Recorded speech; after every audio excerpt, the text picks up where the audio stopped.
Welcome. Welcome, everybody. A few more people are just entering into the room. Cool.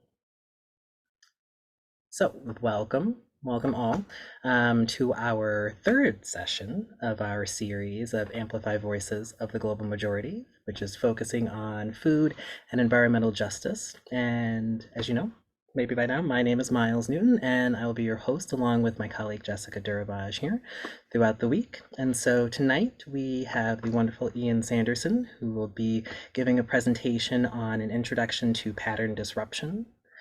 And once again, Kripalu is joining forces with change makers around the globe who work to dismantle equity, mitigate harm, and steward the planet while prioritizing collective wellness and stressing interdependent liberation.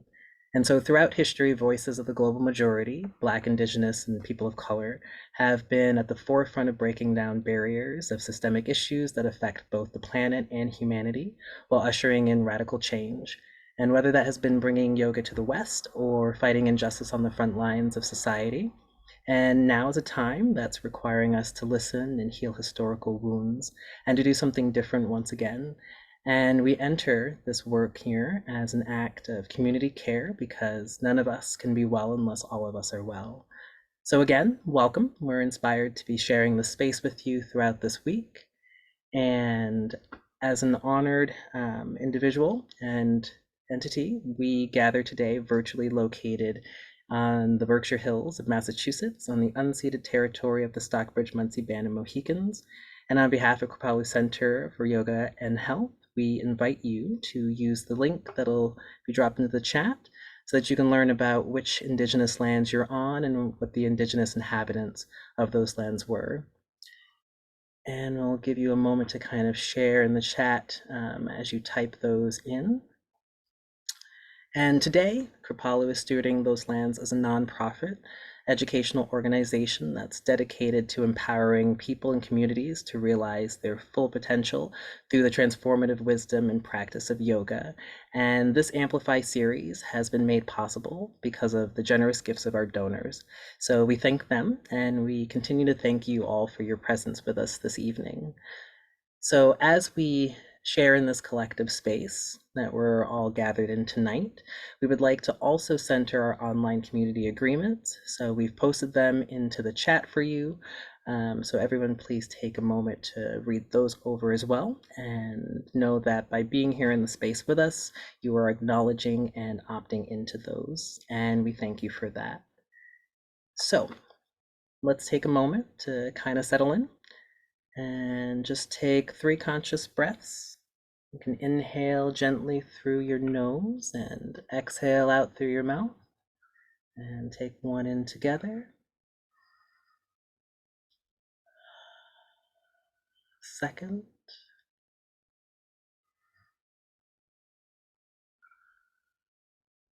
And a third.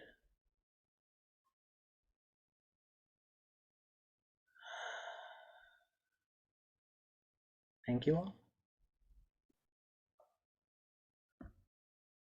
Thank you, Miles. Welcome, everyone. Welcome, everyone, and good evening. With deep appreciation and reverence, it is our pleasure to welcome Ian Sanderson. Ian, Mohawk Nation Turtle Clan, has spent the last 25 years inspiring awareness and reconnection to self, community, and the rest of the natural world by exploring convergences of the philosophies found in Indigenous and Eastern traditions to realize empowered personal development and socio-ecological change. He has taught in the Environmental Studies Department at Naropa University for 12 years, owns and runs the Boulder Quest Center, which trains youth and adults in the transformative martial art of Toshindo Ninjutsu, and offers personal and professional development programs and training to nonprofits, schools, and businesses. He lives in community with his wife, dogs, cats, fish, chickens, trees, plants, and human housemates outside of Boulder, Colorado. Miles and I are here to support you in your needs during the presentation and throughout this entire journey that we are on together. Our information is in the chat. Feel free to direct message us or email us at onlinesupport@kripalu.org. Towards the end of the program, there will be opportunity to have questions answered. So let's welcome Ian Sanderson. Thank you, Jessica. Thank you, Miles. Thank you, Kripalu, for asking me to be a part of this. I'm very excited about it. Sego akwego in Yungets, Wagat Nyalke Haga Wagi the Roda. My name is Ian Sanderson, a Mohawk Turtle Clan. Originally from Six Nations of the Grand River, which is in southern Ontario, Canada. I saw someone put in the chat that they're in the traditional lands of the Rodino Shoni. That's a collective term for the Six Nations of the Iroquois Confederacy: Mohawk, Oneida, Onondaga, Cayuga, and Seneca, and Tuscarora now. And yeah, our original territories are New York through a little bit of Pennsylvania and into Ohio. And so thank you for recognizing that. Long history as to why we're up in Canada right now, but that's a different session. So I was just listening to that bios are weird from an Indigenous perspective. This idea of like, let me tell you all the reasons why I'm qualified to do this or what have you. So I hope that was enough to paint a picture as to why I'm here and maybe where I'm coming from. I don't want to spend all this time worrying about that background. We have a little bit of time and a lot to go through, and I'm pretty excited about it. And I was just catching up with Jessica before we started the session. Jessica was giving me a little kind of overview about how it's gone so far in terms of these previous sessions. This idea of ancestry and connecting to the other than human realm, the plants, things like that. And so I was also thinking about this idea of land acknowledgement. And where I am is the traditional territories of the Arapaho, Cheyenne, Ute, and 48 other Indigenous nations. And you all are in various places wherever you are. And so I thought I'd try and kind of combine a different take on a land acknowledgement with this thread, I guess, that's been starting to have been woven in the first two sessions. So let's try this. Let's try this as a little centering kind of exercise. Go ahead and just close your eyes so you can kind of pull up the movie screen in your mind. And you can take away all the kind of conventional modern distractions and just kind of look at that imaginative space for a few moments. And I want you to think of the ecology that you're in currently. And see if you can locate a place in your mind it's maybe familiar to you, maybe comforting, maybe special, maybe important. Maybe some water. Is there any kind of bodies of water around? Big, small, doesn't really matter. And while you're holding that image in your mind, I want you to draw your attention first to all the people in your life. All the people in your life. Friends, family, colleagues. And even if they're challenging, maybe take a moment and see if you can call up a feeling of gratitude for those people. They have all contributed to the you that is you in some way, shape, or form. Desirable or undesirable, they've all co-created you.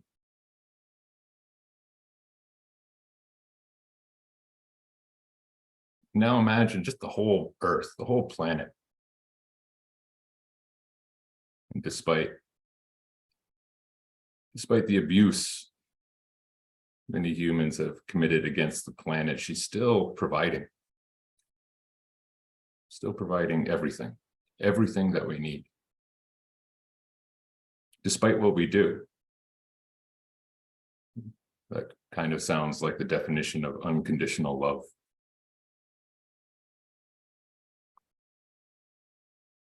Now bring your minds to those waters that you called up, whether it's a creek or a river or a stream or an ocean.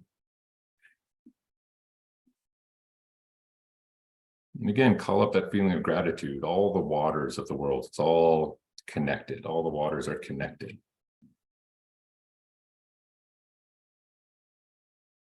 There's life moving around in those waters.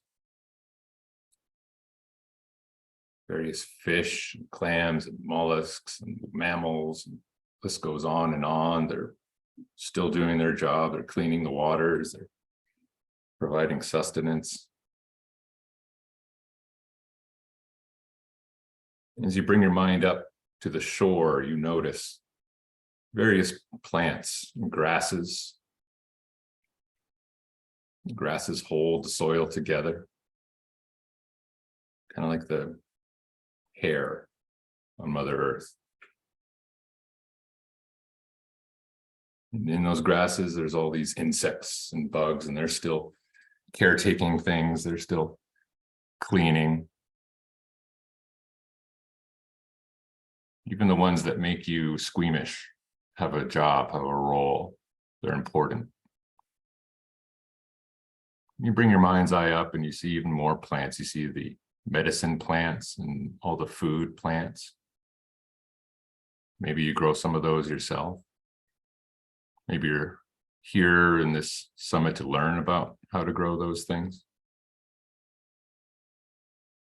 So again, with one mind, we're sending our gratitude and thanks to these medicine and food plants. And as you bring your mind's eye up, you see maybe various animals moving around. They're still doing their job. They provide many, many things for us. As you continue your mind's eye traveling up, you're now noticing all the trees. What are the trees in your area? Is there any special tree for you? Again, calling up gratitude. Trees are still providing for us in myriad ways. And as you keep lifting your mind's eye, you start noticing all the birds moving around in the trees and above the trees. My people say when they sing, they leave peace behind them.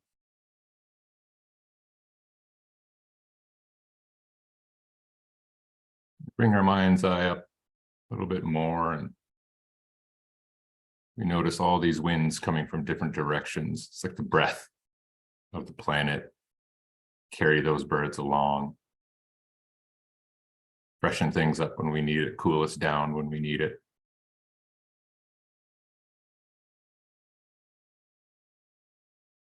And sometimes they bring in these big dark clouds that we call radiueras, the thunderers, the thunder beings.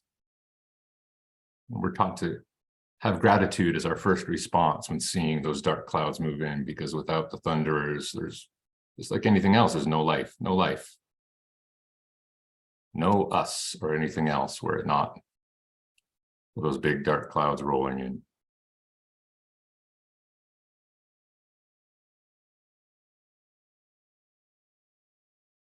We look up and we see the sun shining in the sky continues to also make all things, all life possible.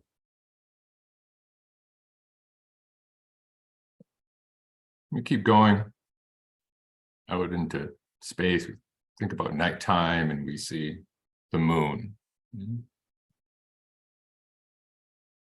She helps regulate the times of a lot of human beings on this planet. She regulates the waters, provides comfort and direction. And back home we say, Grandma, our moon, likes to sometimes, look good going out at night. So she puts on all this jewelry and we see all these stars. Still there, so many stories of the stars. Help us navigate our world if we remember. And we turn our minds in gratitude toward all the enlightened teachers that have ever been or ever will be or ever are right now on the planet. You think about those sources of wisdom that have been in your life, from major figures to grandmas to anyone at all who's helped you.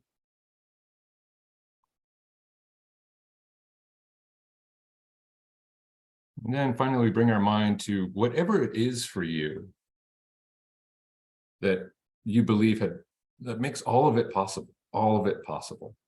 Thousands of names across thousands of cultures.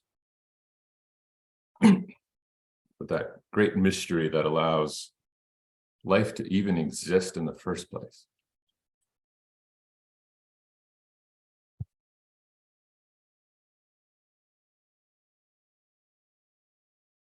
Now we come to the end of our little journey across creation. And if there's anything I've left out, it wasn't my intention to do so.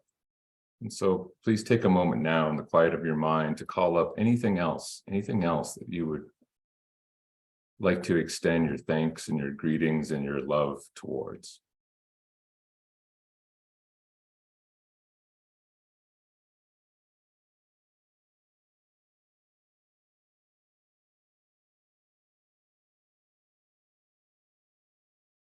And now our minds are one.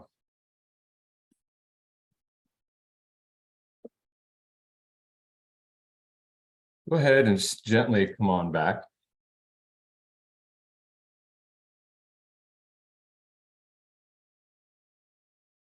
That was a very, very brief version of what my people call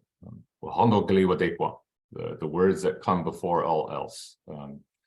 It's commonly known in English as the Thanksgiving address. It's how we start all of our important gatherings. Is we bring our minds together and we set them towards gratitude first and foremost.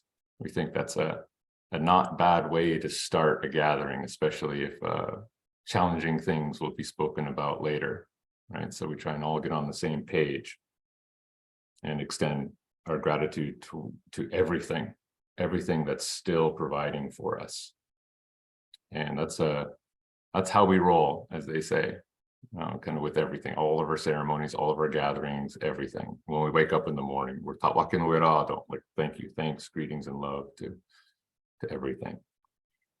So that's kind of also a form of land acknowledgement. Yeah, wherever you are, you can call those things to mind. Okay, so switch gears a little bit of a setup before we dive in. Pattern disruption. Not sure if anyone had any idea of what you're getting into in the next couple hours. You're about to find out. Pattern disruption is really about complexity, which we'll get into later. And there's a difference between complexity and complicated. We're going to tease that out. But also pattern recognition. We can't disrupt undesirable patterns without first recognizing a pattern in the first place, right? We have to become aware of it. And why I think this is important is I firmly believe that if we're going to make it through all the challenges of today and create a sustainable future, that we just must expand the way that we're perceiving and relating to each other and to everything else.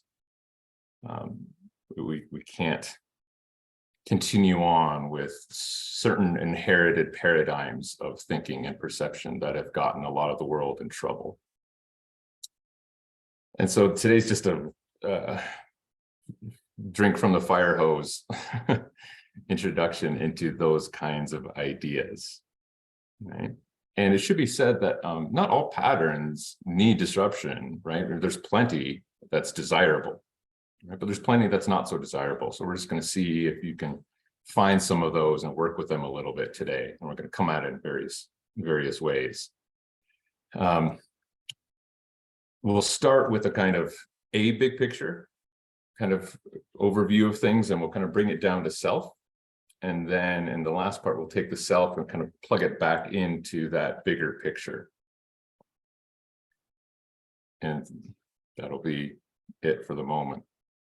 There's going to be a lot. You will not get it all, and that's totally fine. Whatever you do walk away with is that which resonates most with you. Therefore, that's what will be most useful to you going forwards. Yeah. So strap in. And here we go. I'm just going to change the view a little bit so I can see some more folks instead of, I don't need to look at myself this whole time. Okay. So here's where we're going to start. We're going to start with a little kind of group brainstorm. And what I would love for you to do right now is, if you think about modern Western thinking, modern Western thought traditions, perception, think of any adjectives, one word adjectives that come to mind that you would use to describe this modern Western way of thinking and perceiving. And just go ahead and throw them in the chat like shotgun style. Just great. Yeah, keep it going. I'm tracking.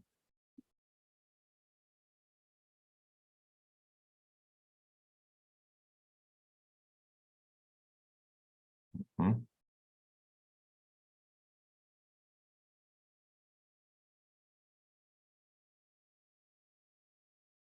Okay, and I invite everyone else to track these as well.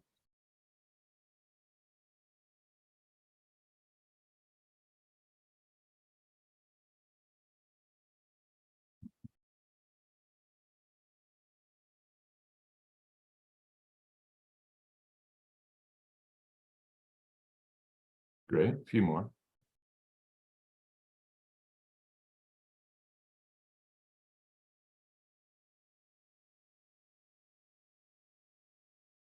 Mhm. Okay, let's pause there just for a moment. None of these are wrong. See if you can also include a more kind of objective list of adjectives. A lot of these got some emotional opinions behind them, which is totally legit, right? But also see if you can, if you were to take that out for a moment, how else, just in a descriptive kind of without emotional opinion way, what else would you add to this list?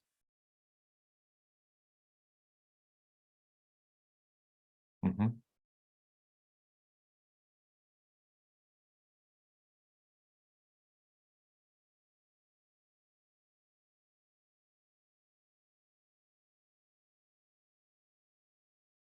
Okay. All right, great. Let's just pause there. I'm just going to take a quick survey of these.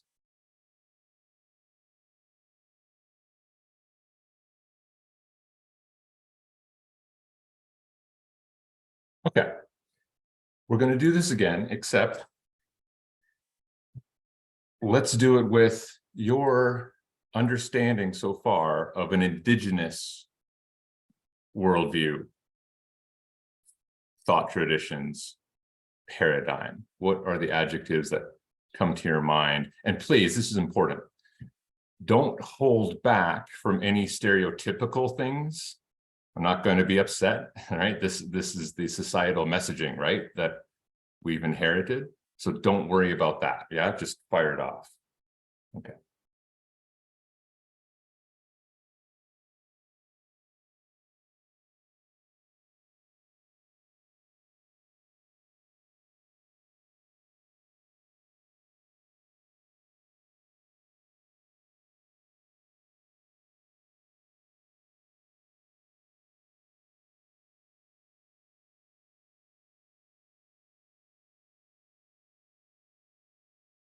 A few more.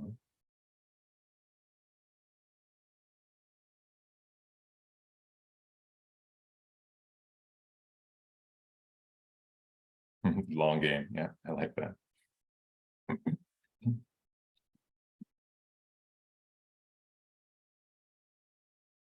Okay, great, perfect. So let's pause there. Let's think about for a moment that all cultures have thinking traditions, perception traditions, or in other words, they have patterns of thought that are created and affect our perception. And so notice the Western mind really likes making lists of things. And it also really likes making comparative lists on an unconscious level. So I just asked you to create these two lists. But if we take a moment to look at those lists, how many of those adjectives do you think appear in both lists? And you can throw that in a chat real quick if you, yeah. But I think I see some smiles, so I'm getting a sense that a lot of folks are realizing not too much overlap with these two thought traditions, right? Few, zero, not many, right? And so just that is worth looking at. Why do we do that? Why did our minds want to create a comparative list? Why did it have an against, right? But look at some of your adjectives, right? Binary, dualistic, right? Oppositional. And so these modern Western thought traditions, one of the patterns I've noticed that it really creates is a this or that, right? Black, white, good, bad, right, wrong, binary, dualistic, oppositional type of thinking. And it's very unconscious much of the time. But we want to just do, right? And if we think about the current like polarization occurring in society right now, is it possible? Is it possible that this kind of tacit way of thinking and perceiving is contributing to that in a substantive way? So we're going to do an exercise in a moment, but I'm going to give you a little context before I give you the assignment. So one of my favorite writers in the last couple of years is a British guy by the name of Martin Shaw. He's a mythologist and a wilderness rites of passage guide. And he's got this amazing way to, even when he's writing prose, he's still got one foot in the realm of myth. And so it breaks your mind a little bit in a good way reading his stuff. And he gives this, he shares this little story about how he said for some reason, many couples who are about to get married come to him for advice. He's kind of sure what that is, but said that they do. And he gives them all the same assignment. He says, okay, go out into the forest and watch the magpies. And don't come back until you think you can tell me why I asked you to do that. And he said, at that point, most couples don't come back. He said, but the ones that do, they all notice the same thing, which is that at first observation, the magpie appears to be black and white, a black and white bird. But as they look a little more closely, they notice that there's this blue feather, right? A transitional in-between bridging kind of feather between the black and white. And he says, that's what marriage is. You have to find the blue feather language between the two of you. And so I really like that idea. And so I kind of expanded that to apply to help out when we're in this or that, should or shouldn't, yeah, but kind of thinking. And so, Miles, if you could start preparing some breakout rooms, and let's set them for 10 minutes. And you all as a group, here's what I'd love for you to do is I would love for you to take a few moments now and see if you can find an example in your own mind.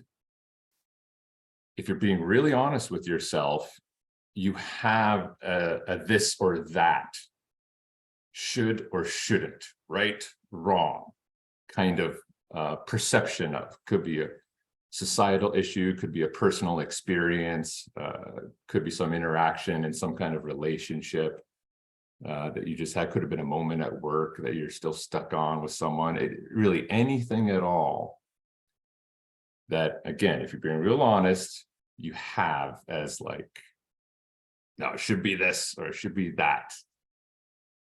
And then you're going to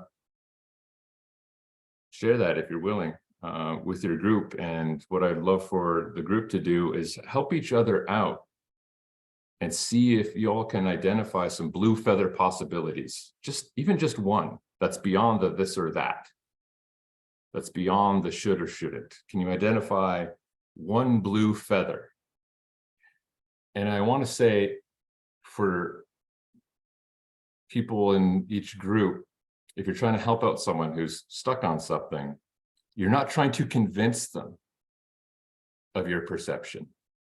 You're offering a possibility to expand their thinking, expand their perception. It's an offering. Don't fall into the, well, you should do this, when they're in a shouldn't do that, right? That would just be reinforcing the same pattern, and we're trying to disrupt some patterns here.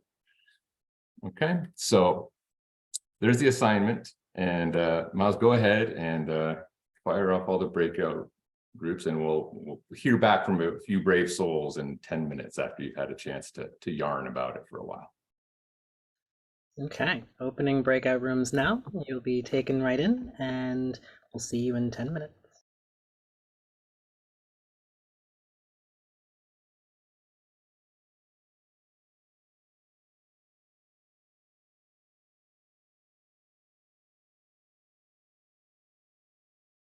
Okay, good. Before I asked to hear from a few folks, a couple things I forgot to mention. The goal for this session would be to give you some tools, some principles, some lenses through which you can view not only all the remaining sessions this week, but literally anything in your life. We have all these amazing speakers, and they have their areas of expertise. And so I thought my contribution could be, let me try to give folks a big picture kind of lens to apply to literally anything. So that's kind of the goal here. The second thing is, if we have more time, one of the things I have my students do with these worldview lists is try to identify adjectives that they could put in both lists if they were to kind of like expand the thinking and get into the complexity of that. The third thing I'd like to mention, just so I'm very clear, is that there will be times, and I'm certainly applying this to myself too, where we come down firmly on a no this or that, or nope, right, wrong. And so this isn't about right or wrong being right or wrong. It's about being in that can be limiting. It can be limiting to how we interact with the world in all ways, shapes, and forms. And so I'm interested in not limiting myself. I'm interested in expanding what's possible. So the agreements for Kripalu stated, I like this idea. This is a courageous space. This is a courageous space. So I would love to hear from just a couple of courageous souls. If there was anything kind of outstanding for you, did something shift for you in some way, shape, or form? And you can raise your digital hand, and Miles and Jessica, if you could help me track that. But yeah, who's a brave soul that I'd like to kind of share to the whole group something that they discovered?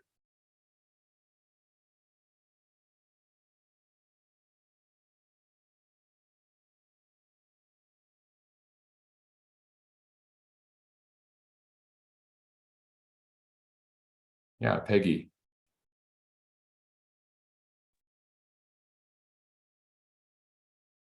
Hi. So for me, my learning is that my entire life, I've been a process person, process engineering, marketing strategy, process. Went into the assignment. We have 10 minutes. We have 4 people. Let's get started with the solution. And one member wisely said, who are we? Let's introduce ourselves. And my blue feather learning, if that's what you want to call it, is that I need to take that extra 30 seconds, get folks to feel comfortable with each other in a public space. For me, I can just jump in but individuals need that. Who are you? What's your name? Where you're from? For me, it's like we're not getting to the task. And so it was an eye-opener. Thank you. Yeah, thank you. Perfect. We a lot of the traditions in the West have us very focused on the form something should take, right? The way it goes. And if we like that form, or at least we're very used to it, we're ready to employ it, but not everyone's, coming from that same form, right? And so this is very much about principles, ideas. We'll get into more of this a little bit later, but thank you. So even entering into the exercise was the exercise for Peggy. Perfect, right? It's all perfect. There's no right or wrong here. I'm not looking for anything in particular. I'm not trying to lead you anywhere. I'm not trying to, there's no, I have to have some kind of form to our 2 hours, but it's very much in complexity. That's the point, right? Perfect. Okay. Parker Digital Imaging, there's a hand up. Yes, I'm sorry. I would turn on my camera, but I might lose you. Yeah, all good. I didn't get my name is Lolita. I'm in Boston, and I didn't get a chance to speak in my group, but this is something I've been working on. And what I have found in the absence of the quote unquote correct language, I am more and more silent. And that I always find myself lately backing up into what I'm trying to say, because my first mind is, what I've been conditioned to say, right, wrong, up, down, black, white. And then, but I don't have anything in its place. I don't know what, I don't know where that other place is that's not right or wrong. Mm-hmm. I thought I was real smart because in COVID, I said I learned how to be right and be quiet. But, now I'm saying, okay, that's still some more of that on-off stuff. So thank you. Thank you, Lolita. We have some more ideas to play with and some exercise to go through, and I think they might help you with that. I can't guarantee it, but I think that they might help, and it's adjacent to the next piece we're going to do. But let's say one more. Anyone? One more. Just going to share something that really landed for someone.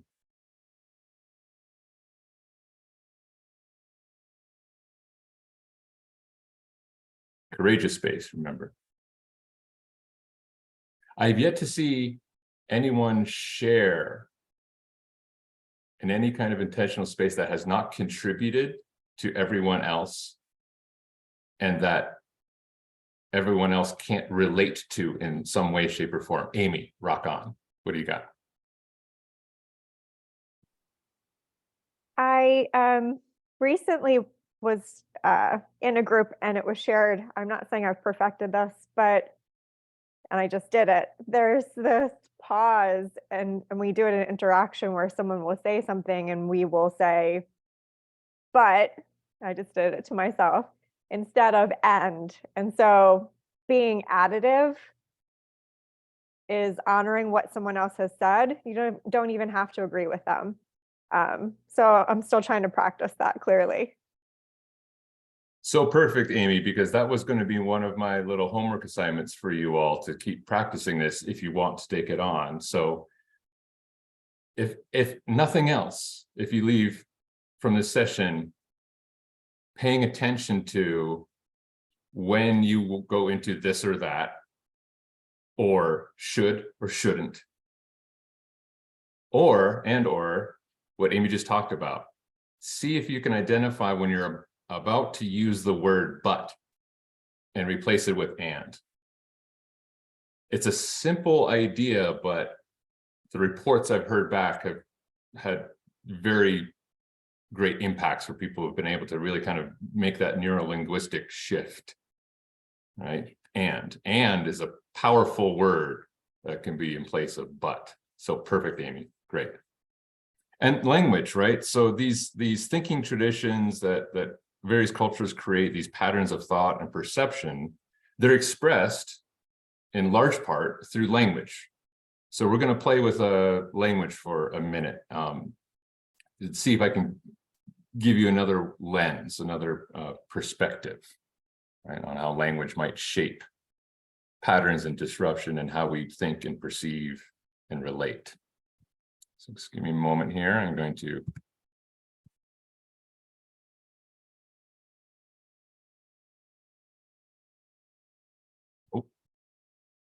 don't look at that, close your eyes. That's later.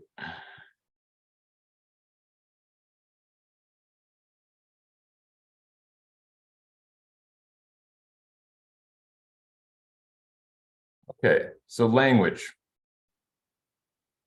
Language is a funny thing. So are the patterns of thought.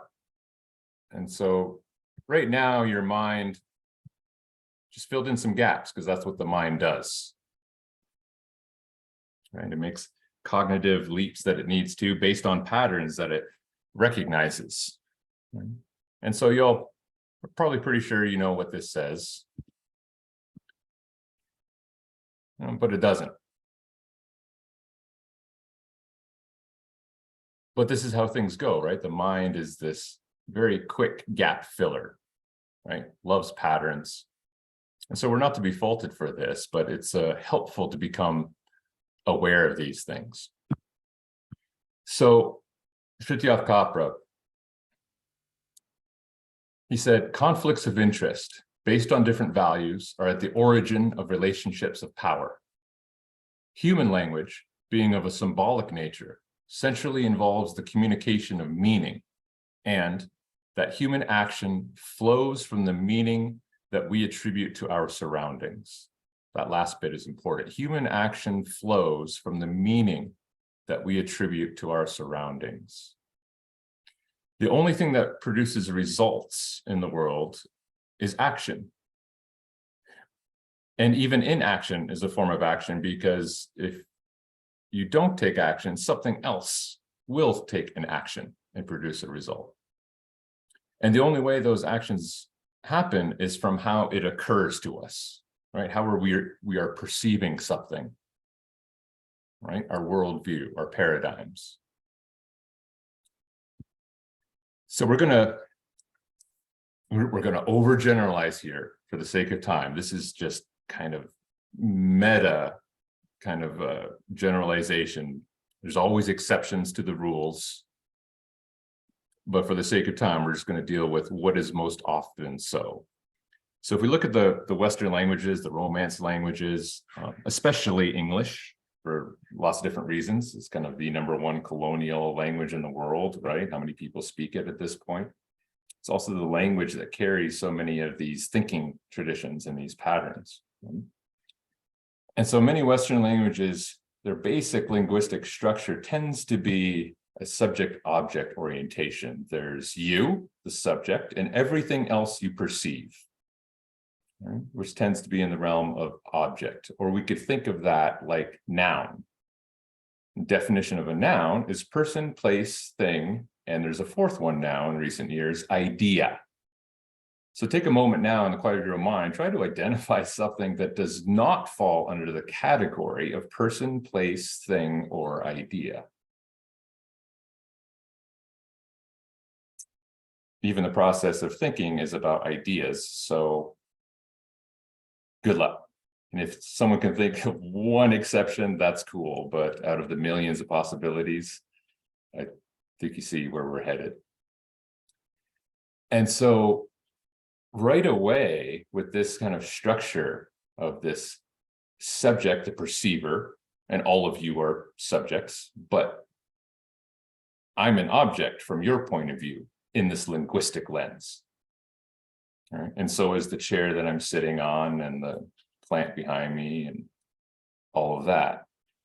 And so we've got a situation where objectification of everything is kind of built in to the structure of the language. Mm-hmm. Indigenous languages, and again, super broad stroke generalization. There's somewhere around 6,600, 7,000 indigenous languages on the planet, right? So we are making some broad stroke sort of pattern recognitions here. But in my experience with, and I've been able to talk to a lot of people from various indigenous nations all over the world over many, many years, and the pattern holds true in my experience. Indigenous languages tend to be more of a subject orientation. Now, I'll just give you a moment just to think about what that might mean. How does that already shift how you might view the world? If the first one's about you and recognizing the you-ness, but then objectifying everything else, what does this one have to say about things?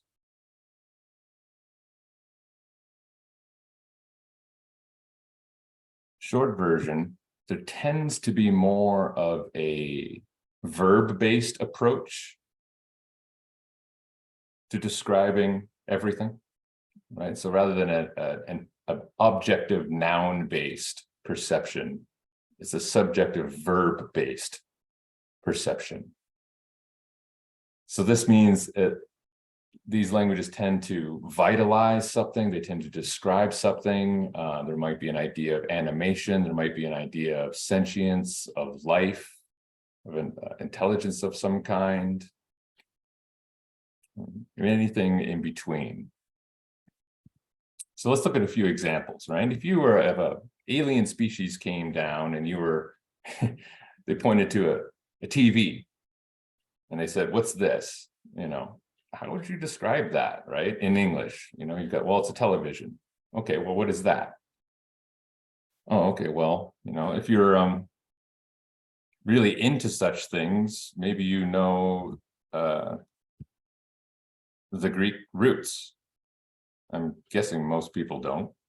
I haven't spent that time to check that. Well, tele means from a distance and vision means to see. Might be kind of tricky to describe what it is, this thing, not what it is necessarily, but what it does. The Mohawk word for that is Gayadarha. Gayadarha.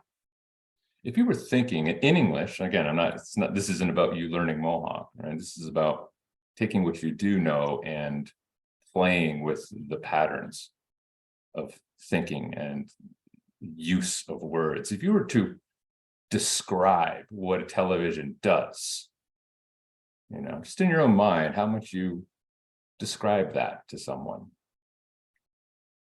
and just in your head, and see if it's close to something like that, which is the translation in Mohawk of Gayadara. It throws images. This also applies to like computers, you know, projectors. Those are Gayadara. What's it doing? Oh, it's throwing images. Soda or pop or soda pop. Well, what's that? I'm like, well, okay, it's a beverage. And like, okay, yeah, but like, why is that beverage different than this beverage over here and this beverage over here? I'm guessing most people would not reply with the literal definition, which is water into which carbonic acid has been forced under pressure. I don't think that's in most people's back pockets of definitions for soda, I'm guessing. Yeah. But if you're tracking where we're going a little bit, again, little thought experiment, gonna goggle from this descriptive, vitalizing, verb-based idea. What do you think that might be? Just again, in your minds, what do you think that might be? What would the translation be? I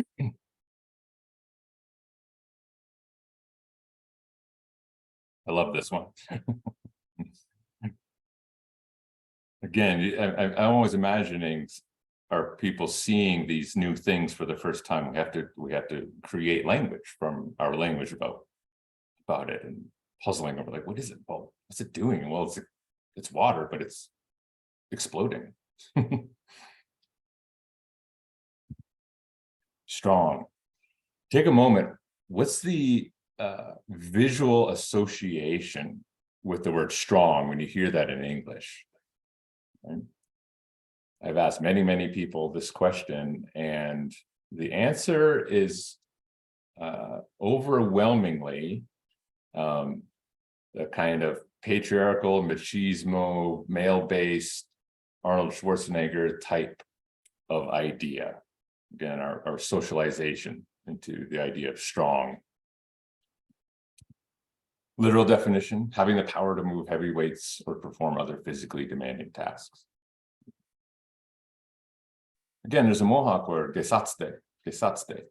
And when I see or think about this word, I don't think about like an Arnold Schwarzenegger, Mr. Clean image. I actually think about my grandma. Same word, theoretically strong, very different occurring in my mind. And this is kind of my translation. It's kind of hard to translate, but this idea of mind, body, spirit are all healthy and balanced. That would be, I would say, from my people's perspective, what strong means. There's a Mohawk reservation, not mine. It's further up the St. Lawrence River. In English, it's known as St. Regis. Rowan, who's doing a session later this week, I believe she's from this place. So if someone said, "Oh, where are you from?" "Oh, St. Regis." "Oh, okay." You know, that's kind of where our thinking stops, right? We say a place and people go, "Okay, great." I can't imagine many people like, well, who was St. Regis? And why was this place named after this St. Regis? What did the St. Regis do? When were they alive? What were they up to? A lot of thinking just kind of stops once we've named the place. That same place in our language is Akwesasne. Akwesasne. Akwesasne means the place where the partridge drums. Just take a moment just to kind of notice the occurring, same place, same geography, same land, same ecology. What does your mind do with that, St. Regis, compared to the place where the partridge drums, you know? I've heard varying feedback around, you know, there's a story there, there's an ecology there, there's a relationship there, right? Place-based. Partridge, the only partridge I know is in a pear tree from a song. I know. Have I even seen a partridge? What does it mean for a partridge to drum? You know, I don't know if you're picturing a partridge behind like a 12-piece kit or something. That's that's not it, but they do drum in their throat. So the place where the partridge drums. In English, we would say I was born on May 24th, 1977. Okay, great. You know, have that. It implies maybe a little bit of a kind of passive experience. In Mohawk, we say ganagerats. Ganagerats. It's a slightly different, but maybe important translation. We say, I became born. Just play with that in your mind right now. I was born. I became born. Can you notice a difference? Is there a feeling there?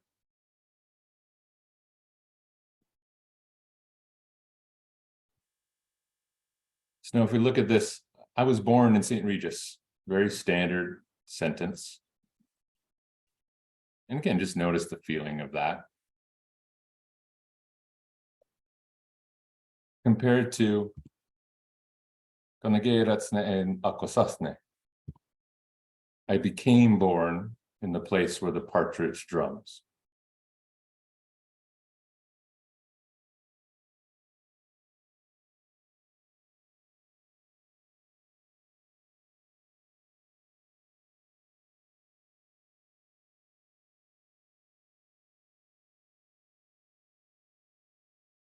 Even our names, or the names that we have in our languages are very descriptive, and there's often these ideas of kind of identity and roles. I won't go into that too much just for the sake of time. Lots to cover.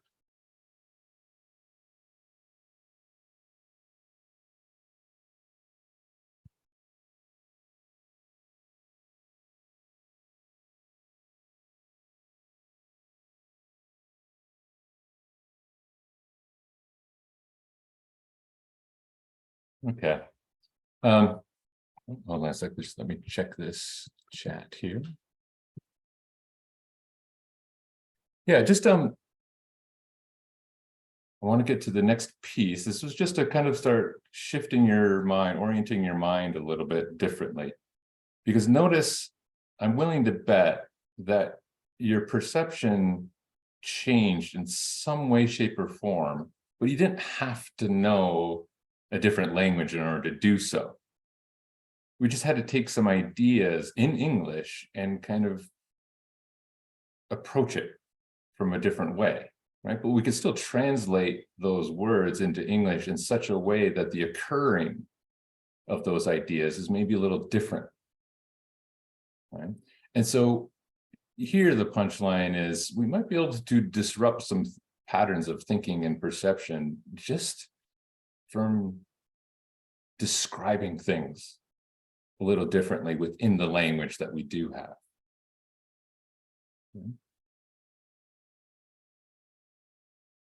Now, threaded kind of throughout all of this stuff, if we think back to your this or that exercise, we think about how we use language, a lot of this is informed by the idea of story. We inherit various stories. We inherit stories from our family. We inherit stories from society. We develop personal narratives, personal stories about ourselves. Some of those are helpful. Some of those, I think you would agree, not so helpful. Not so helpful. And so we're going to play with the idea of story for a couple minutes here.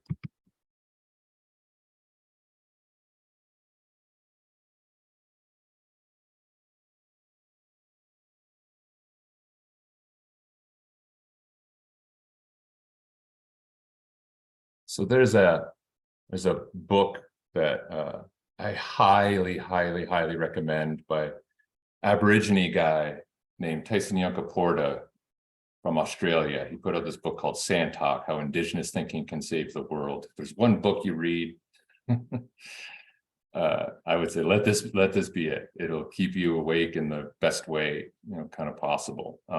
I love it because he's been able to articulate some things that I've been struggling to articulate. And so I'm going to be drawing on Tyson and Sand Talk quite a bit throughout the rest of this session. He says, if you want to take control of your life or work towards some kind of sustainable change in the world, you need to harness the power of story, right?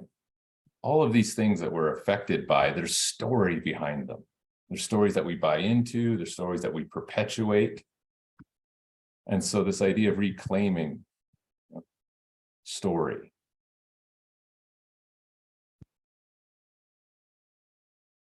So go ahead and take a moment, have a pen and paper ready, or you could pull up a Word doc if you like typing, or you can turn your microphone off and orate, or you could orate and record it onto your phone. But what I'm going to have you do is I'm going to show you a couple images, 2 images. And what I would love for you to do in a very short period of time, it's short intentionally because I want this to be kind of a stream of consciousness sort of thing, not over analyzing, but I'm going to show you an image and I want you to just start composing a story based on what that image elicits in your mind. Okay. Stream of consciousness kind of stuff. Don't overthink it, like a child would. I have a niece, I remember when she was very young, before she could even read, she was flipping through pictures of a book. She couldn't read the words, but she was just making up this story as she went. It was this super cool, beautiful process where it was just stream of consciousness. So I'm just going to give you 2, maybe 3 minutes per image, and there's going to be 2 images. And so just get ready to just start composing a story right now.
30 more seconds.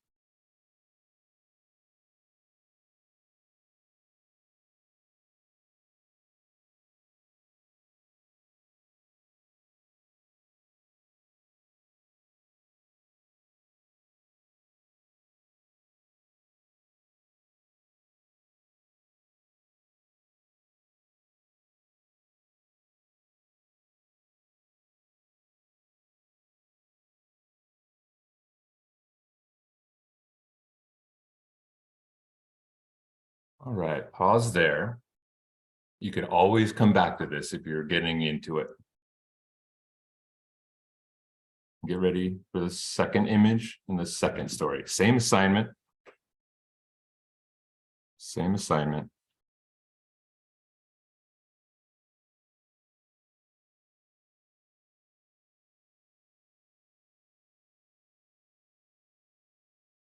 Hold on, something is frozen on my computer.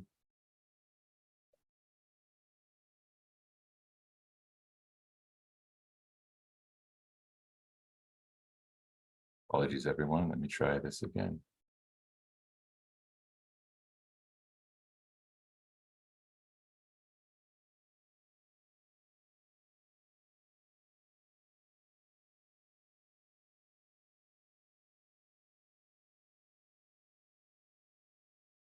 Okay, go ahead.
Thirty more seconds.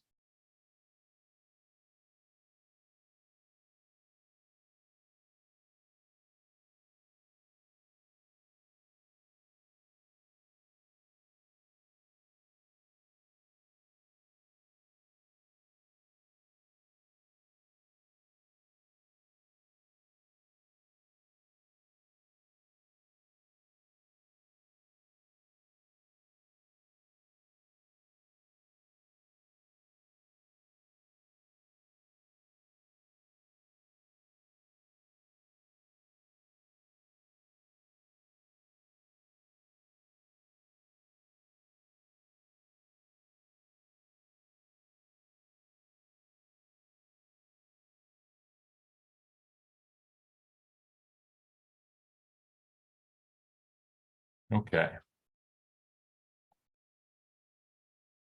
So, last piece for this one.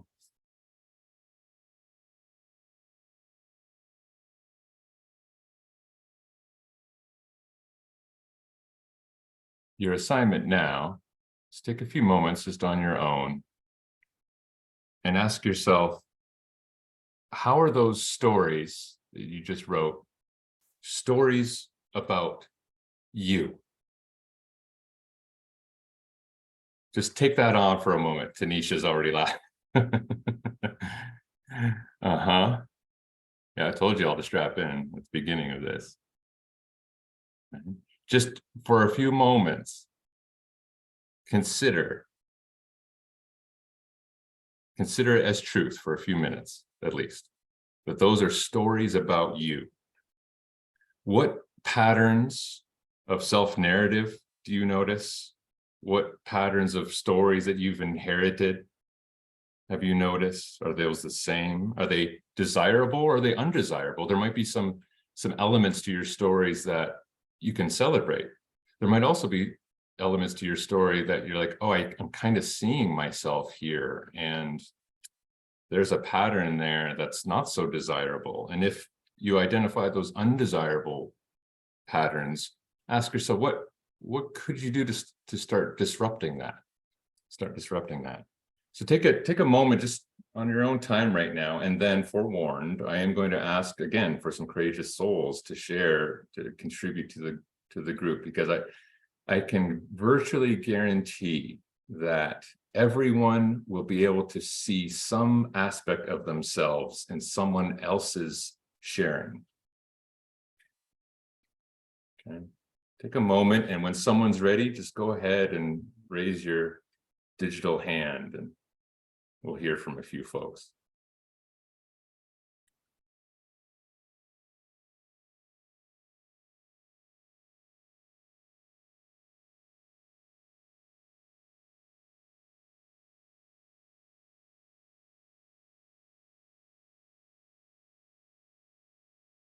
Nan.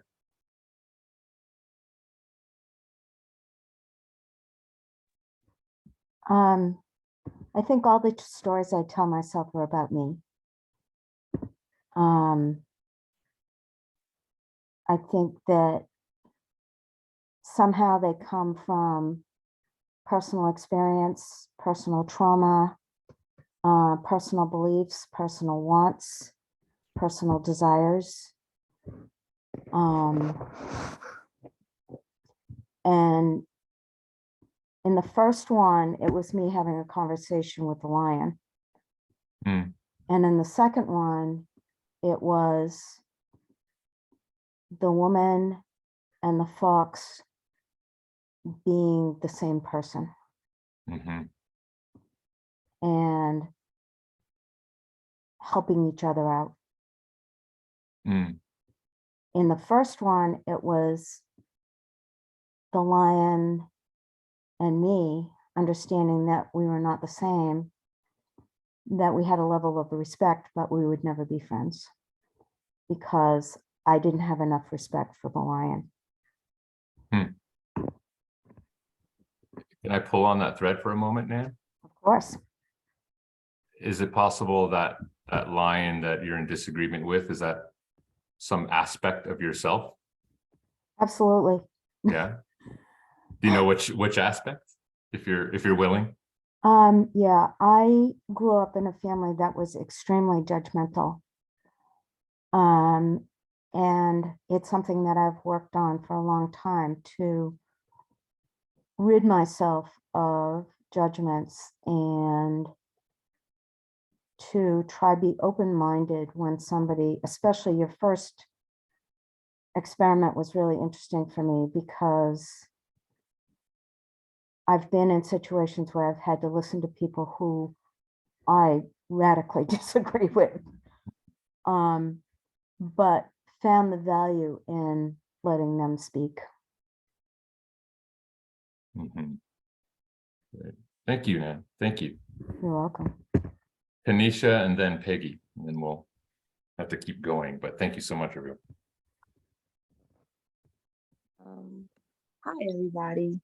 My first story was essentially about the lion just having this very intense awareness, this calm awareness about what was ahead and what needed to be done, and kind of choosing to be brave despite any feelings of anxiety or nervousness about what is on the other side of the horizon.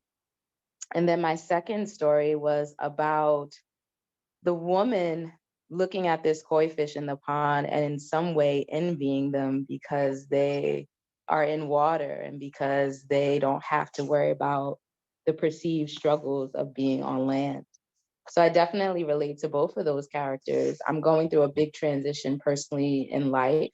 So for the lion, it was just, I guess, the affirmations that I speak to myself was kind of being embodied through the lion for me. And then for the woman and the fish, sometimes you have this tendency, I have this tendency when I'm on the brink of a big change, when I'm in that limbo phase, just kind of not looking in my own lane, maybe shoulda, woulda, couldn't, coulda wing, if that's a new phrase, but yeah. So just a reminder that it's all about perspective, and that envying anything else, you already have what you need. So I definitely saw myself in both of the characters, the spirit animals in both story that I came up with.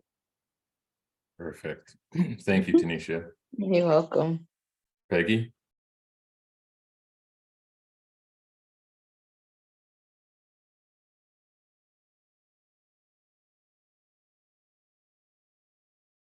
Okay, hi. So I enjoyed the exercise first. I was surprised by my response. First, for the lion, I just saw this gorgeous creature in front of me, and I was focusing on the hair, and then I saw the mustache, I saw the nose, the individual features, and the last thing I got to were the eyes. But I just saw what some may seem as fearful and evil and threatening, and I just saw this absolutely beautiful animal and warm face. I felt it's the unexpected, but it was just, I took it apart. I took his components and analyzed them individually. And then for the woman, the first line I wrote was, a woman's perspective on how she sees herself differs drastically from how others see her. And in reality, she can try to hide with, with makeup, with smiles, but then she knows her true nature when she looks in the water. And in terms of myself, I just think, and this is so personal, oh, but this is being recorded, so I have to be careful what I say. But I just thought that there's a little bit of that, of each of them within me, and I won't go any further, but I feel more like the lion in this picture, but I could see myself in the woman as well. And I'll just leave it at that. Yeah.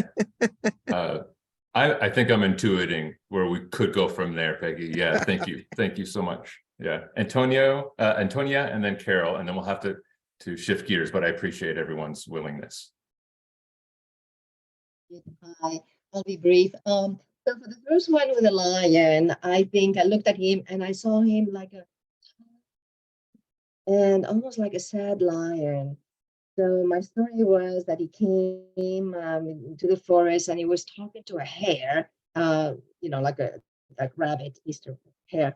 And it was saying, oh, I am old and tired and I need your help. But the hare was looking at him and said, and was thinking, I've always been afraid of you and I don't trust you. But at the same time, you're old and tired. So I'm curious. And that's in that. And so the hair was like, I wonder what's up.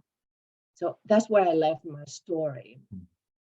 So it was kind of understanding that somebody can have a different look, but you still remember, all your bias are still there, but you're still kind of seeing a different face. And you say, I wonder, if something has changed. So it's kind of a little opening for whatever could be different. The second one is that beautiful young lady looking at herself in the water, in a river. I imagine that she was singing and telling her story of love and so forth, maybe lost love. And the fish were very sympathetic to her, were coming to her feet and jumping to her and showing her that life flows, that life is alive and it flows. So the symbolism of flow. Great. Thank you, Antonia.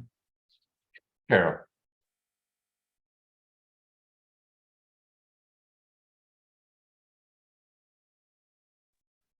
my perspective was a little bit interesting in the fact that I was looking at the lion. I was actually staring at the lion and saying, okay, here's you and me, and we're having this conversation quietly, not saying any words.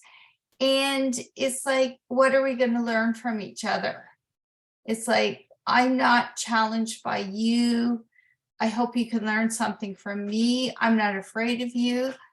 And it was an interesting dance in that I didn't know what to expect from the lion. And I thought, okay, here I am. I'm staring at you, you're staring at me, and what can we learn from each other? And so when the exercise ended, I thought, okay, what have I learned from you? What have I learned from you? And so for me, it was a big pause saying, yeah, I learned to hold space for something that I would have normally felt threatened by. I mean, a lion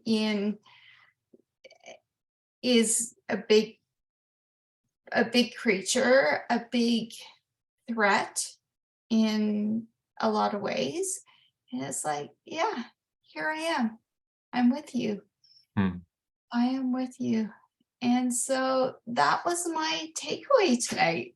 Something different than maybe what I would have normally experienced. And then when we flip to what I would have considered more of a passive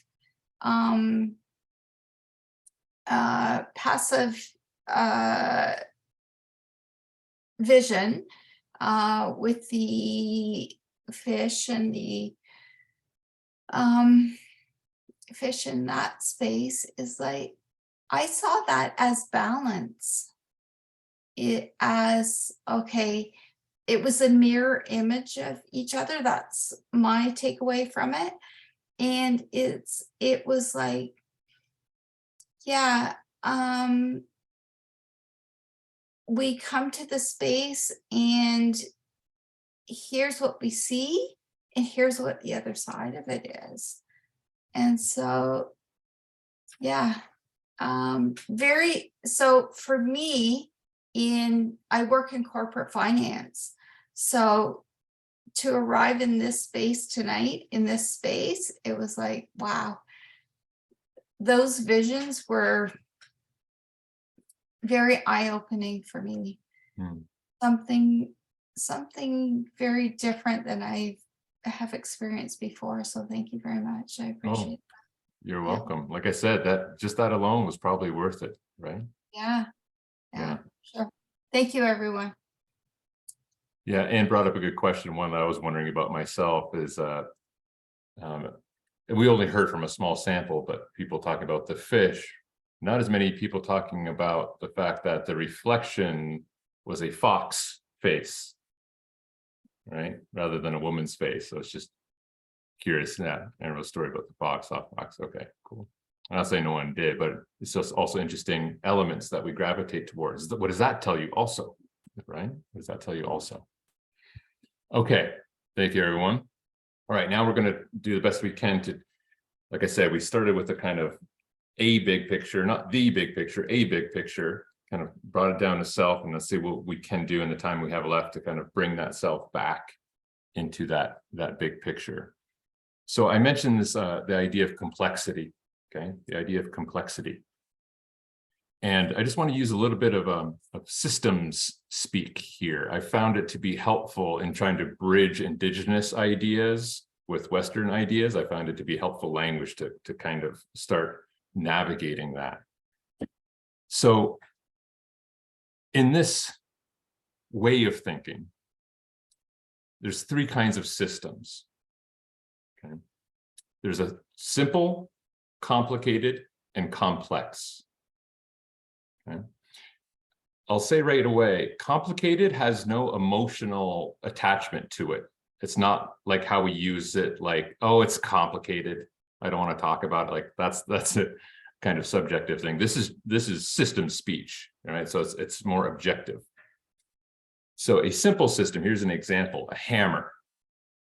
Okay, a hammer is a simple system. Now it would be helpful in this case to think of systems, back to our language, not as static forms or objects, but as verb-based processes, a process. If you can kind of wrap your mind around that idea, right? It's a process. And so a hammer, simple system, there's a weight on one end, it's meant for just very fundamental things, right? Hitting nails. Okay. Building a house, okay? Complicated system, okay? Complicated systems, there's a way in which they go in order to produce the same or similar results. So if we look at modern Western architecture, everywhere we can see 90-degree angles, stick frame, right? Construction, there's plumbing, there's electric going through there. You put those, right, various complicated systems together and you can reproduce a house, an apartment building, a skyscraper, what have you, right? Complicated systems are about certainty. They're about creating certainty. They're about controlling things in a certain way and producing certain outcomes. Okay, a recipe is a complicated system, right? If you want to produce this dish, right, get these things in these amounts, cook them in this order, in this way, and you can produce this. Flying a rocket to the moon, very complicated, but once you crack that nut, you can do it over and over again. Okay. Complex systems, and it should be said, the way in which most of life actually works is in complex systems. They have patterns. They can be tricky to discern. They require a lot of deep time and space, interaction and knowledge. And they have a couple key differences in that they are not, or aspects of them are not ultimately predictable. Okay, you cannot predict every outcome in a complex system. Can't do it. The modern Western mind really does not like this idea. And it has spent a great deal of time and effort to impose complicated systems on top of complex systems. And it's gotten us in trouble. And so we're going to play with this idea of complexity, try and enter into complexity a little bit. Indigenous minds are very good at complexity, and other cultures, but I know from firsthand experience, Indigenous mind, very good at complexity. Western mind, we've inherited, again, these ways. It can be a little tricky, but we're going to see if we can play with it a little bit. But let me just give you a quick example of complexity, actually, time. Wow, no, I'm gonna have to skip over that. Just gonna have to hit me up to do some stuff with y'all later. I want to get into this exercise so you get some of this practice before we turn it over to some questions and answers. So here's what we're gonna do. Get out my handy digital whiteboard. Okay, let me just move something here. Okay. In a moment, I am going to type one word on this whiteboard. I'm not going to put it in the center on purpose. Okay, I'm not going to put it in the center. Just give me a moment. I'm going to open up the chat at the same time so I can see this.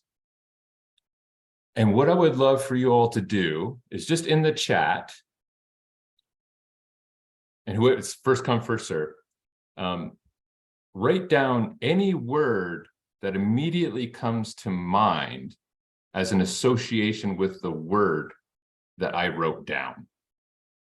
just one word, and I'm going to put that word up on the whiteboard, and then someone else can just type another word that they associate with either of the first two words, and so on.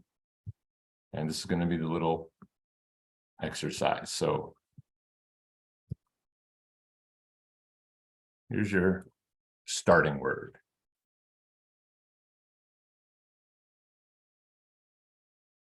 Okay. Great. Hold on a second. Great.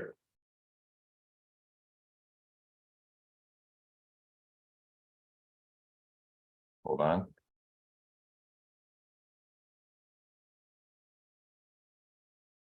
Now we're getting there.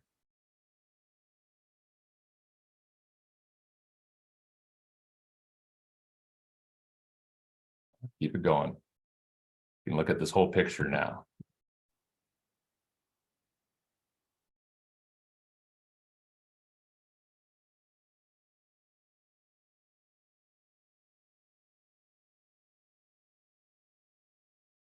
Sorry, I can't type as fast.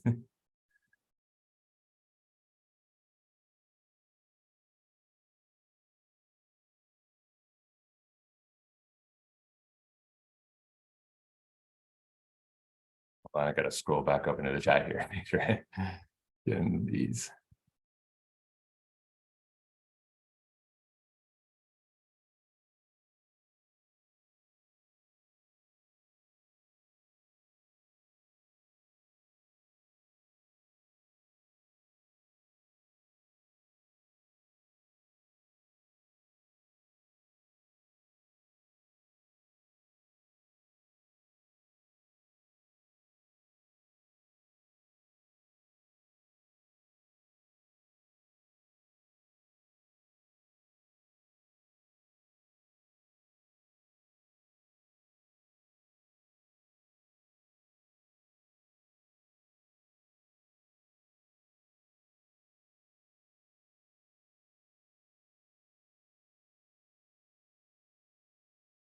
I'm just gonna grab a few more of this whole thing. Yep, great.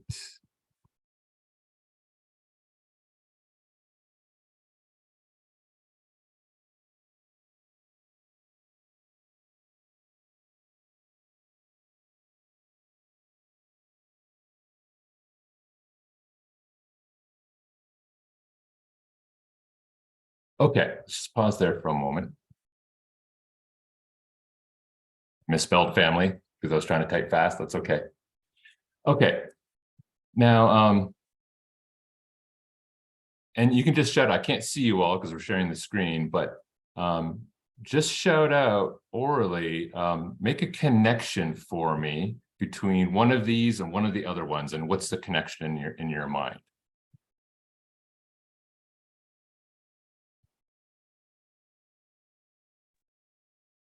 My granddaughter loves to be naked, and she's so happy, and she dances around doing that. That's where the happy came from, and being naked.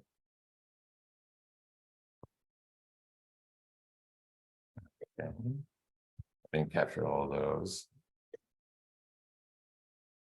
So for need, skin, and warmth, as you go down that line, we need clothes to cover the skin to keep us warm. Great, keep going. Intimacy, pain, and vulnerable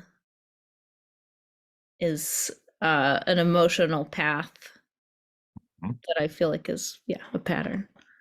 Absolutely, keep going. Hard and soft are opposites.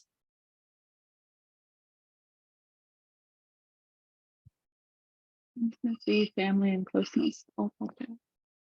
So family and closeness. Okay. I think piggying back off of the hard and the soft. I think the shame being in between them. Sometimes shame is the barrier to softening, to vulnerability.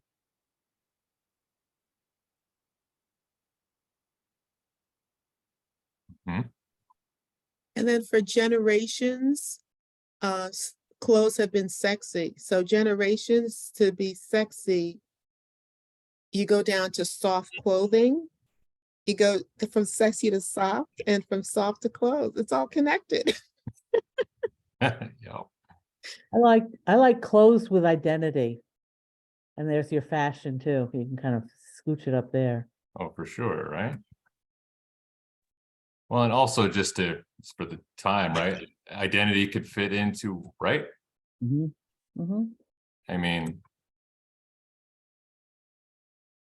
okay, so you see where we could go, yes? With all this, we're mapping the complexity of just one word, clothes. And here's the thing, right? All like on the most fundamental level of reality, clothes are just different materials put together in different ways. That's it. Everything else is story. Everything else is meaning that we attribute. Right? All of it. That's all narrative. And punchline, systems, they don't exist. They're just stories about boundaries that get created around something, and the story we tell about that boundary and what happens inside of that boundary. Okay? Story, story, story, narrative, narrative, narrative. So here's what we're going to try to wrap up. And I'm sorry we won't have as much time as I had hoped for this. Give me a moment here. You might have gotten this ahead of time. And you can pull it up now if you were able to print it off. That's fantastic. If not, you can do just a quick sketch on a piece of paper.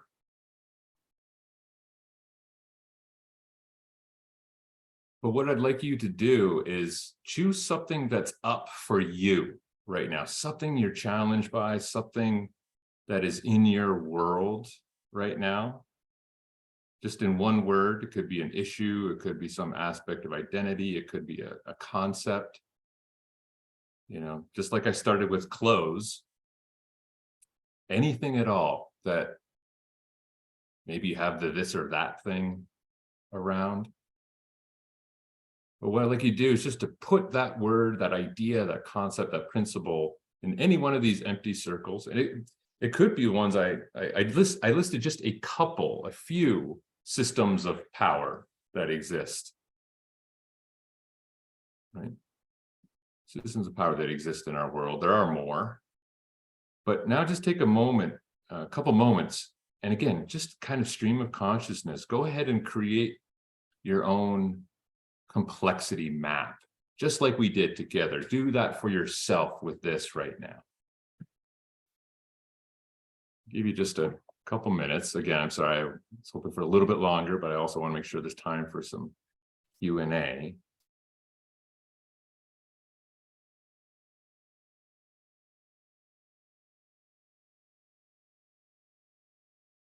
Let's say 1 minute just to get your mind out and into complexity. We'll do a couple minutes of sharing and then wrap up with some questions and answers.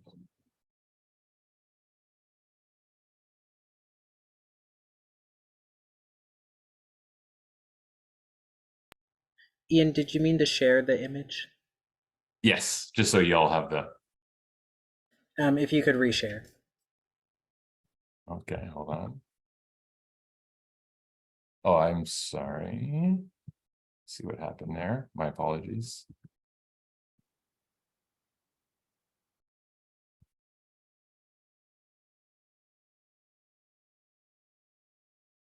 It's like that.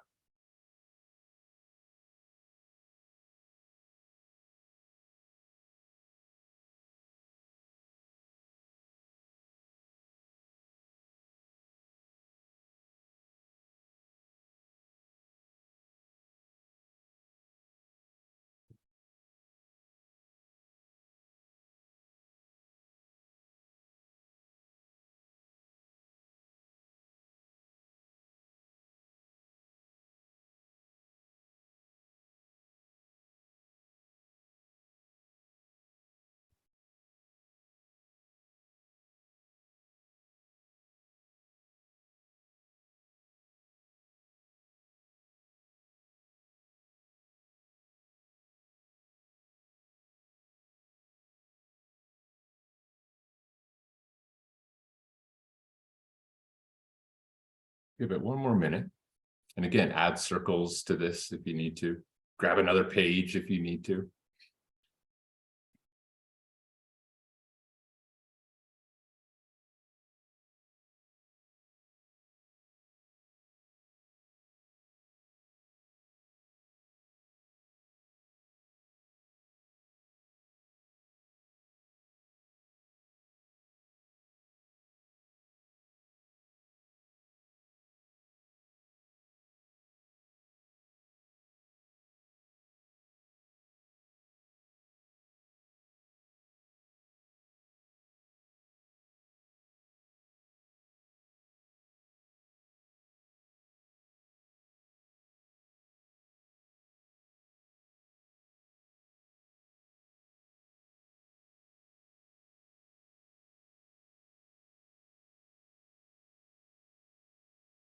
Okay.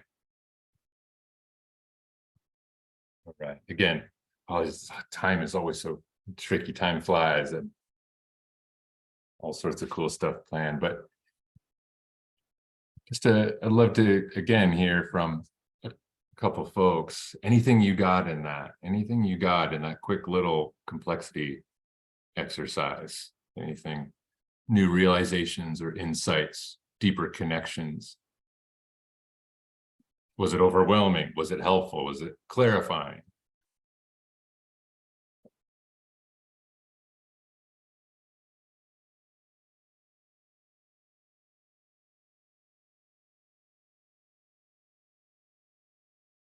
Maybe overwhelming, given the lack of that can happen. I should say that when you start really seeing, right, the interactions of all these things, and it can be a lot. It can be a lot, and I would say that's just that's the reality. That's the reality, and so I encourage you all to continue working with it and take breaks from it. You know, but this is kind of what we're talking about. This is what we're looking at as a global society. Anne, you got something, please. Or you're on mute. Going to say that a lot of the words I added had to do with emotion, you know, anxiety, hope, things like that. Mm-hmm. Can I ask what your starting place was? You don't have to answer. Well, I wasn't sure I understood the exercise. You had the bubbles. I did put a word in, which is job interview, because I got a job interview tomorrow and it's on my mind. But it, it relates to all those other things, this sense of mission and trying to make a difference. Great. Yeah, no, that's it. There's like I said, there's no right or wrong here. There's no arriving. There's no like, this was the way to do it. It was just trying to, make these connections, to this much bigger picture that we're all, influenced and influencing constantly, This is reality. Nicole and then Judy.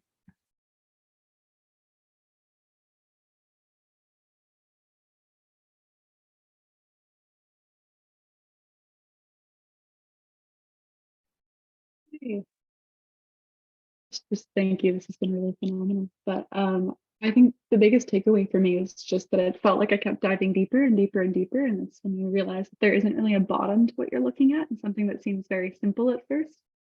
I think it's very much felt like it was driving home that idea of complexity, and everything is pretty complex. And I think I hadn't realized how much I tend to oversimplify until I was trying to find some end, and I think that's really what I took away from this, was that everything's a lot more complex than certainly I tend to think on a daily basis. Yeah, thank you, Nicole. It should be said that while complex systems are ultimately unpredictable, they also have what's called emergent properties, Things that will arise from this confluence of interactions that you cannot predict, Now, the human mind tends to gravitate towards the negative possible outcomes, That's just kind of how we're wired. But uncertainty, by definition, is about possibility, and possibility, by definition, includes all possibilities. Those include the really, really cool things that can happen in the realm of uncertainty, the emergent properties that are amazing, that you just could not have predicted. but it involves letting go of the simple or complicated models when they're not appropriate. Sometimes they're appropriate. Sometimes simple and complicated models are absolutely appropriate. But the only way to meet complexity is with complexity. And that means staying open to uncertainty to a degree and emergent properties, and knowing that really cool stuff can happen as a result of that. Judy. Yeah, I hadn't seen the bubble thing that you had at first, and so I just kind of did it based on like what I have. So I started with health, which because I was diagnosed with a health condition, which I'm still waiting to get advice on how to deal with it because it's so long between when you can get in to see the doctors and stuff. So, you know, some of the words I had related to it were hard, scary, a journey, hidden, exercise, and food. But then when I saw the bubbles, it's like those same words and concepts, they are related to things like education and government. And, you know, so even though I didn't know those were there, you know, what I was writing down was still related to it. Yeah, excellent. Yeah, great. Perfect. Right. Yeah, I apologize if I forgot to share the screen, but it was working anyways. Right. And then when you saw the model, there further, you know, more and more connections. Right. And so I'll wrap up with some words from Tyson. And let's have you listen rather than try to share screen, and then we'll just wrap up with a couple questions. Tyson says, in our world, nothing can be known or even exist unless it is in relation to other things. Critically, those things that are connected are less important than the forces of connection between them. We exist to form these relationships, which make up the energy that holds creation together. When knowledge is patterned within these forces of connection, it is sustainable over deep time. We will create systems and stories and connections regardless, because we're humans, right? And what I was hoping to give you a little door into is that that's happening anyways. So how much can we bring that into consciousness? How much can you notice the narratives, the stories, the systems that we're buying into, how we let those be perpetuated in ourselves, and then how those influence our perception and our speech and our actions and our way of relating to everything. And maybe something in this last couple of hours has provided you with just a new way, a way to expand that perception and maybe see new possibilities, see the patterns that are at play, see how those are imposed on us, see the patterns that you impose on yourself, right? And then maybe begin to tell a different narrative, right? Begin to disrupt those patterns in any way that you can, right? That's the way the natural world works. Old patterns don't get replaced with new patterns without disruption. Now, sometimes disruption just happens to us, but if we're willing and courageous, we can disrupt ourselves. We can take that on ourselves, yeah, and work with it. Couple minutes, questions, 3 minutes to do what I can. I want to respect everyone's time.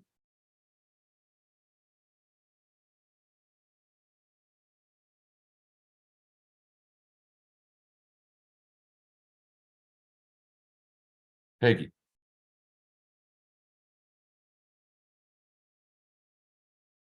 So for that last exercise, I'm not going to say what my word is, but as I had in a box and then I circled the initial words, but the disruption for me is to not stick with what first came to mind. Mm-hmm. And it's really like, what's another vision? And so I'm glad I wrote what I wrote, but I can't stick with that. That's great, right? I have this thing. Yeah. Wait, what if it's not the thing? What if I only think it's the thing? Right? And if it's not the thing, what might it actually be? Right? Perfect. Great. Anything else? Questions or just shares like that just before we wrap up? We got couple minutes. There's one question that's in the chat. Do you Mm. have resources for continuing to explore pattern disruption? Ooh, Miles, is there a way for me to get you some of those after the session, like this week, and then we can send these out? Yep, definitely. Okay, that's great. Let me just make a note here. Actually, you read my mind. I did have some things for post session. So just let me make a quick note.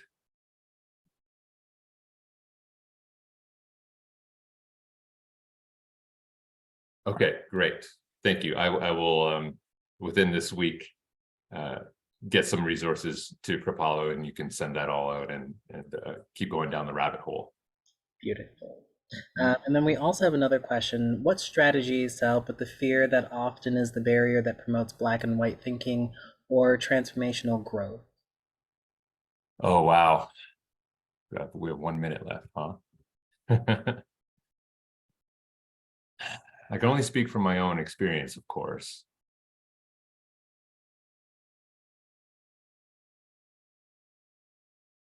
The first thing that's coming to my mind, let me try and find the words for this. It's like, you all know how like the anticipation of something is usually worse than the thing itself, right? If we're kind of dreading something, we'll spool off on it in our own minds for like all the time. And then we go and finally do the thing. And then 9 times out of 10, we're like, ah, that wasn't so bad. And even better, sometimes we're like, actually, that was pretty good. And so I'm reminded of that as an initial idea, to remember that there's a really good chance our anticipatory fear is probably going to be greater than the actual thing. If we were to actually maybe speak up or take a stand or, be visible, in some way. I really have yet to experience being really vulnerable with folks and not having it contribute to everyone's overall experience. I think we have a lot of fear around, well, if I'm vulnerable, then such and such will happen. And that's all based on previous life experiences. And it makes sense, right? But there's some Eastern ideas that I'm drawing on here that that actually has nothing to do with what's actually going on in the moment. In Japan, they say 10,000 triumphs, still a beginner. That these previous iterations, while they make sense for you to reference, don't actually have really anything to do with the reality of the moment. And this is a hard thing to get. Easy to say, hard to do, but I found that to be helpful as well. You can relate to almost anybody if you're willing to hang out long enough.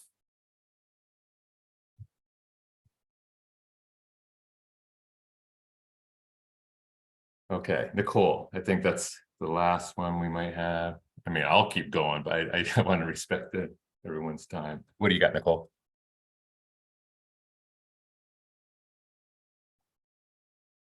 Well, I was actually reacting to the. Oh, you're getting the thumbs. Oh, sorry, that wasn't. Yeah, Sorry, I saw the thumbs up instead of the hand, but yeah. Okay, thanks for the thumbs up.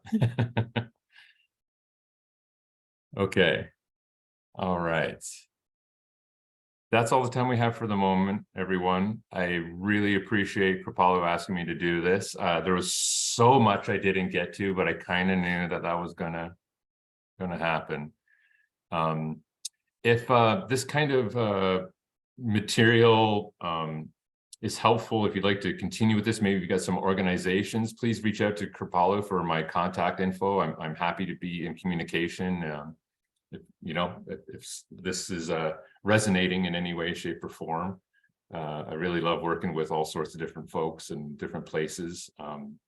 So I'm just extending that offer out there. Thank you for your courage. Thank you for your willingness. Thank you for your vulnerability. Hopefully you've got another lens through which to perceive anything, and especially all these amazing speakers and sessions in the rest of this week. I know a couple of these folks. I'm hanging out with DJ Kavam tomorrow, actually. He and I just did an impromptu kind of thing set up for tomorrow before his session at Naropa University where I teach. So the connections are happening. So thank you so much, everyone. I will get out post-session resources that I think are helpful. And I hope to see you all again in some way, shape, or form. Thank you so much. Thank you so much, Ian. Awesome session.